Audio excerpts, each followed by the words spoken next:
I wake up with the first rays of sunlight. A faint golden light filters through the curtains, filling the bedroom with a gentle warmth. Jake, my husband, is already in the kitchen, engrossed in reading the news. The aroma of freshly brewed coffee wafts through the air, mingling with the scent of warm rolls. Everything seems perfect. A cozy home, a white wooden fence, a garden with climbing roses, a life many dream of.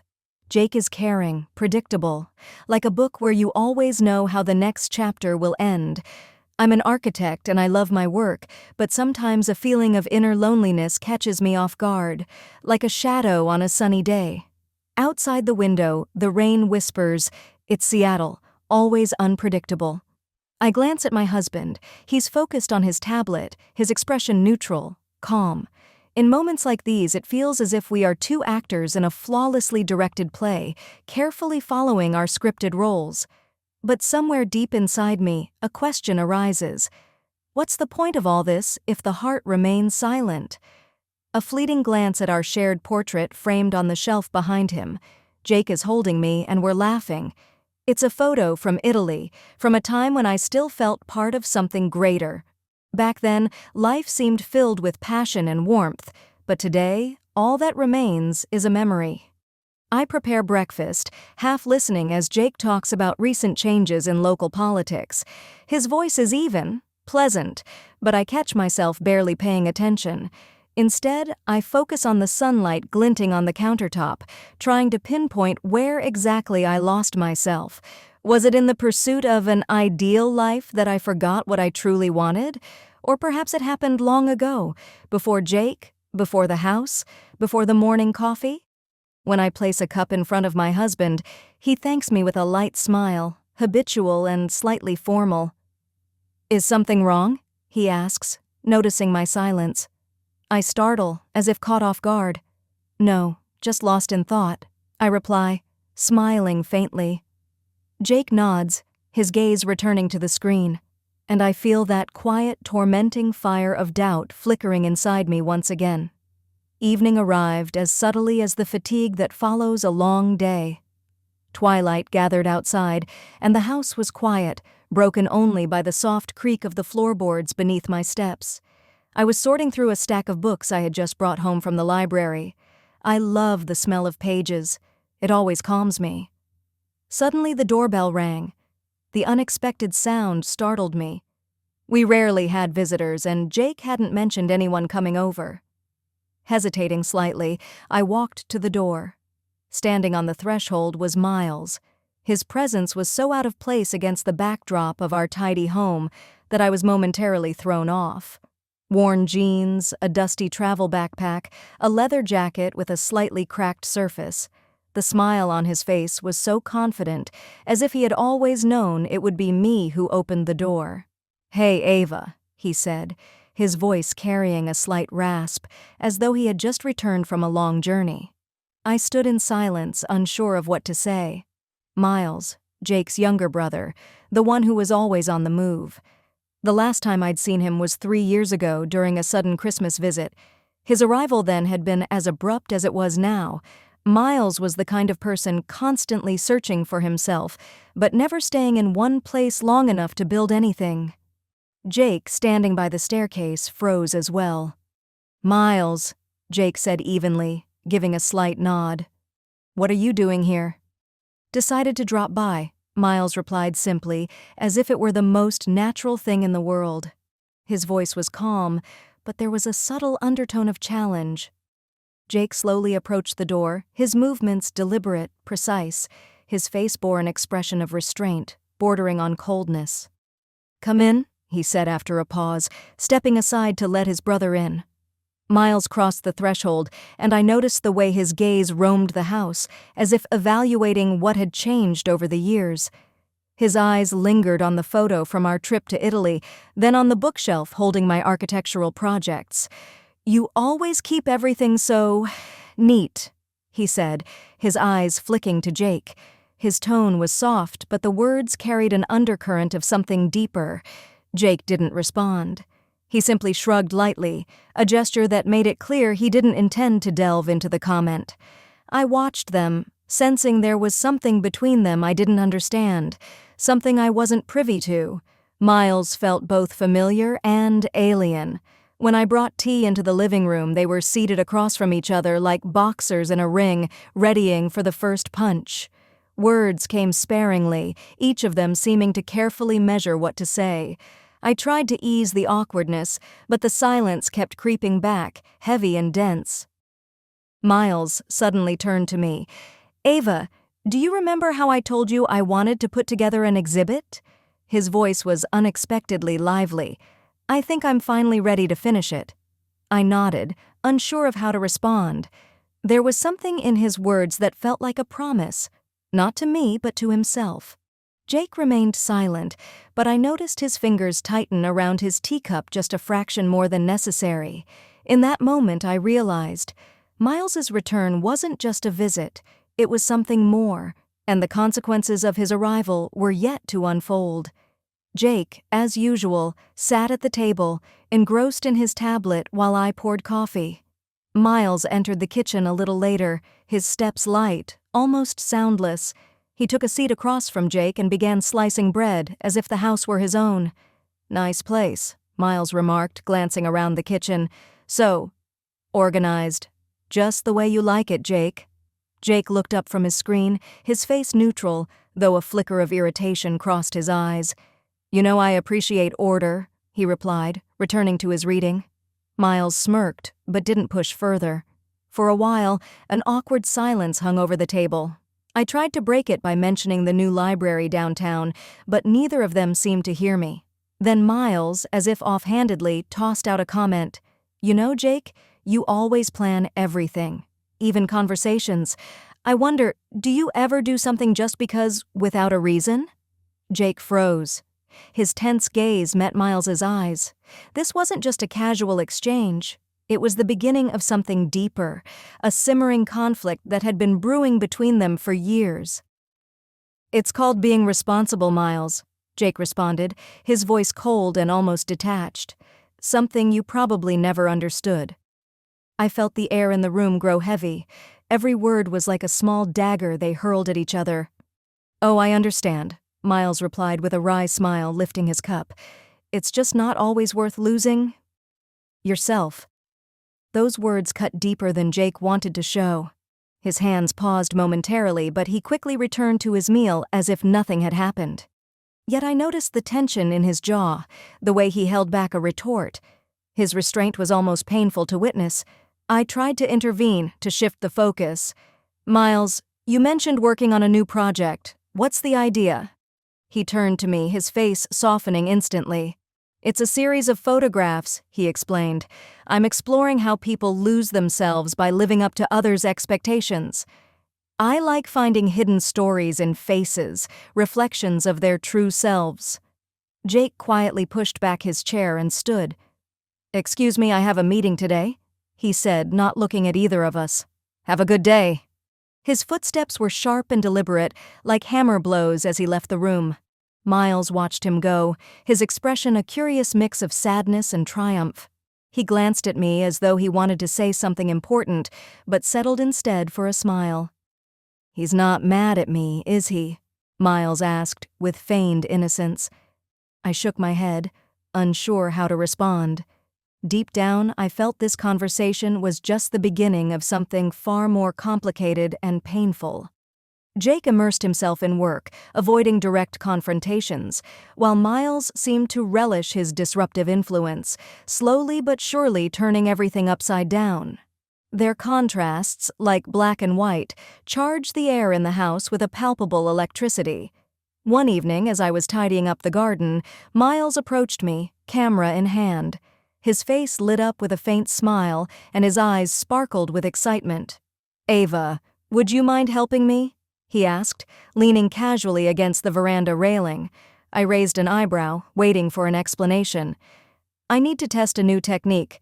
Just a couple of shots, that's all. I think your look is exactly what I'm searching for." "My look?" I asked, eyeing him skeptically. "What do you mean?" He smirked, tilting his head slightly to the side. "There's something special about you. A subtle sadness mixed with strength. It's a rare combination. It says a lot, even if you don't see it yourself. His words caught me off guard. It was an unexpectedly personal observation, and it didn't feel like flattery. It felt as if he genuinely saw something in me that I hadn't noticed in myself for a long time, perhaps ever. All right, I agreed, unsure why the answer slipped out before I had time to think. We set up an impromptu studio in the old shed behind the house. Miles moved around the space with the ease of someone accustomed to working amidst chaos. Cameras, tripods, beams of light streaming through the cracks in the roof, it all created an atmosphere of something extraordinary, almost magical. "Stand over here," he said, gesturing toward a sunbeam filtering through the wooden slats. I stepped into the light, feeling slightly self-conscious.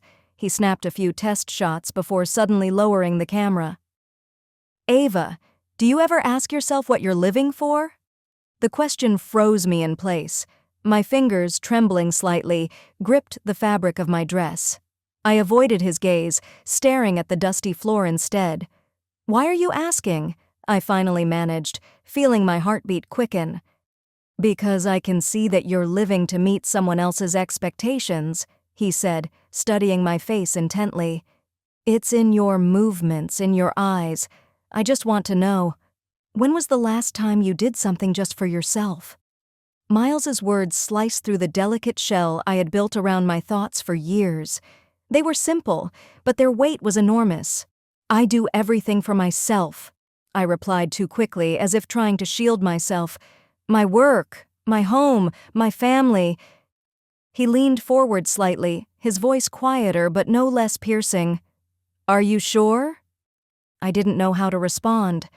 Miles lifted the camera again and snapped another photo. His gaze lingered on me, as if he saw more than just a woman living in the shadow of an ideal life.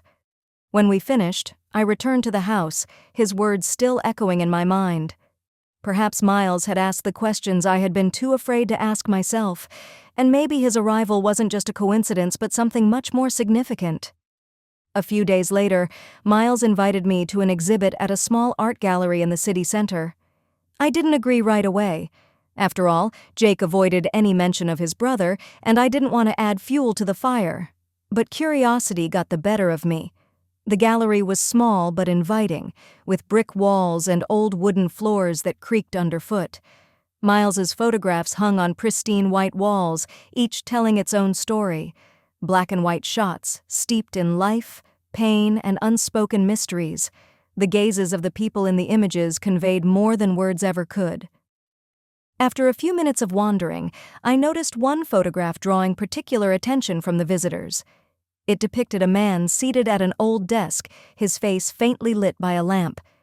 Surrounding him were papers, maps, books, chaos, yet somehow purposeful.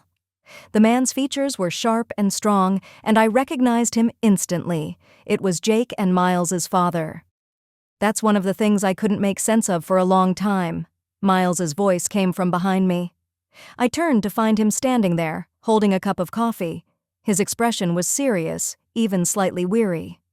"You found those records?" I asked, gesturing toward the papers in the photograph.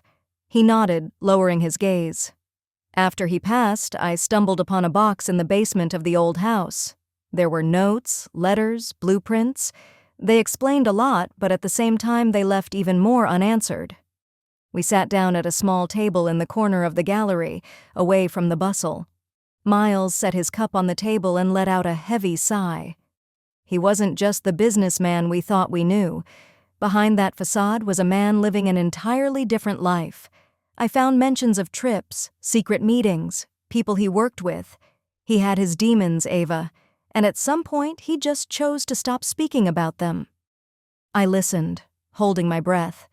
This wasn't the image of their father I knew from Jake's stories.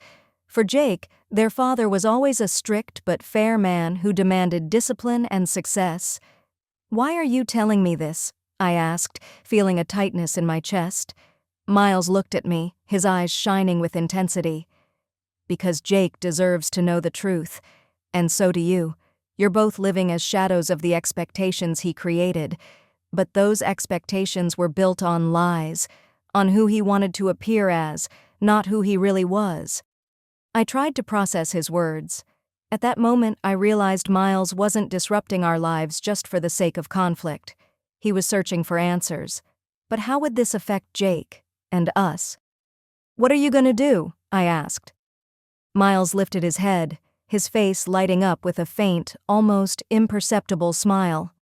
"I'm not sure yet, but I'm not going to let it go."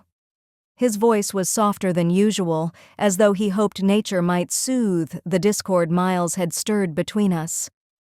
We rented a small cabin on San Juan Island, a place where time seemed to stand still and the sounds of civilization dissolved into the whispers of the waves. The drive was quiet. I sat in the front seat watching the trees blur past the window, while the brothers, each lost in his own thoughts, remained silent. Their silence was taut, like the calm before a storm. I felt trapped between them, like a bridge about to collapse. The cabin was cozy, with large windows overlooking the bay and an old stove in the center of the room. We spent the day leisurely walking along the shore. Miles was constantly taking photographs, barely speaking, while Jake appeared more relaxed, though I knew it was just a facade. In the evening, we sat down for dinner. The fire crackled in the fireplace, and a bottle of red wine that Jake had opened sat on the table. I hoped the evening would pass peacefully, but Miles, it seemed, had other plans. "Remember how Dad used to make us take turns defending our plans for the future at the dinner table?" he asked suddenly, breaking the silence. Jake looked up, his expression immediately turning serious. "Of course, I remember," he replied curtly. "It taught us discipline." Miles chuckled, leaning back in his chair. "Do you really believe that? Or was it just his way of controlling us, turning us into what he wanted to see?" Jake frowned, his gaze hardening. "And what's wrong with that? He wanted us to succeed, to be better." Miles shook his head, his voice lowering but growing sharper. "No, he wanted us to be extensions of his ambitions. He didn't see us as people, just projects. You never understood that because you were his ideal, Jake, and I was a reminder of everything he feared." I sat in silence. Jake placed his wine glass on the table with a forceful clink, the glass ringing against the wood. "You don't know anything, Miles. You ran away the first chance you got. You've always run instead of taking responsibility." "Responsibility for what?" Miles leaned forward, his eyes blazing. "For a lie? For a life that was never mine? Do you honestly believe it was worth it?" Jake fell silent, his face pale with anger. I felt they were about to cross a line and intervened. "Stop. This isn't going to lead anywhere good. You're both just trying to prove something to each other that won't change the past." They turned to look at me, their expressions so different. Jake's was stern and guarded, while Miles's held sadness and a strange understanding. Silence hung over us, heavy like a storm cloud. That night, I lay in bed for a long time, listening to the sound of the waves outside the window. Miles slept in the room next to mine, while Jake remained in the living room saying he needed to work. I knew work was just an excuse. Something had cracked in their relationship, something that could no longer be ignored, and I increasingly realized that the fracture wasn't just between them. It was also between me and the world I had built around myself. Returning to Seattle after the trip to the island felt routine, Jake had grown more withdrawn, quiet, avoiding lengthy conversations as if every word might ignite another conflict. Miles kept his distance too, but his presence was everywhere, in the books he left scattered around, in the lingering scent of his cigarettes that clung to the air. That evening, I heard Jake call me into our home library. His voice was oddly cold, stripped of its usual warmth. When I entered, he was standing by the desk, holding a stack of papers. "Did you know?" he asked, not even looking at me. "About what?" I replied, a chill running down my spine. Jake threw the papers onto the desk, and I immediately recognized them. They were the same documents Miles had mentioned, the notes their father had left behind. Torn pages intertwined with photographs and letters. I knew them at once. "He left them here," Jake continued, his tone sharp. "Miles, and you didn't tell me." I froze, unable to find words. They caught in my throat. Jake's gaze was filled with pain, but more than anything, it carried betrayal. "Why, Ava? Why didn't you say anything? You knew how much the truth about my father meant to me. You saw how Miles stoked the fire, and you stayed silent." I took a step toward him, but he stepped back, as though afraid my touch would only make things worse. "Jake, I didn't know how to tell you," I said quietly. It's complicated. These documents could destroy everything. I was afraid the truth would make things worse." "Worse?" His voice grew louder, though he remained composed. "Worse than living a lie? Worse than not knowing who my father really was? Miles is right. I try to build everything around order because I could never find it in my family." His words cut like a blade. The lump in my throat grew, but I knew I had to explain. "Jake," I said, stepping closer again, "I wasn't afraid for you, I was afraid for us. You've always been my anchor, the one keeping me afloat. I didn't want anything to break you, to break us." He looked at me, and something flickered in his eyes, a blend of bitterness and disappointment. "Ava, if you can't be honest with me, then who can you be honest with?" Silence fell between us, heavy and suffocating. He turned, took the papers, and walked toward the door, leaving me standing alone in the middle of the room. I heard the library door close behind him. That night, I sat in the chair for hours, unable to move. His words echoed in my mind. I felt like I was holding something fragile, like a glass vessel teetering on the edge of shattering, and for the first time in a long while, I had no idea how to piece it back together.